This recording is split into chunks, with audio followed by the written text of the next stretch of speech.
1812 metais, kai Prancūzijos imperatorius Napoleonas žygiavo per Europą Rusijos link, Skriaudžiuose jį sustabdė ne kariuomenė, o alkis.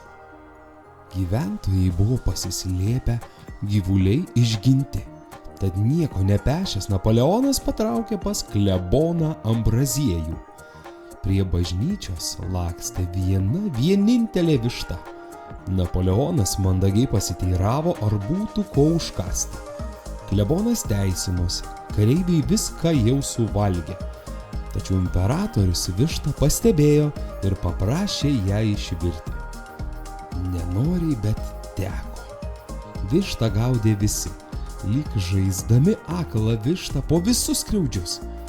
Galiausiai ji atsidūrė puode, o klebonas į sultinį pribėrė daržovių iš savo sodo.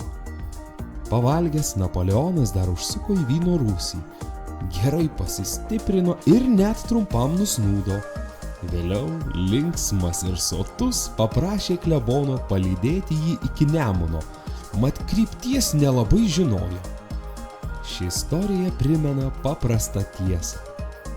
Alkaną pamaitink, net jei tai paskutinė višta. Gal taip ir patenki į pasaulio istoriją.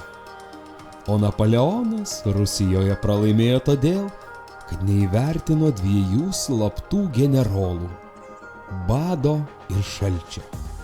Jei patiko, užsukite į Skriaudžius. Čia istorijų dar turime.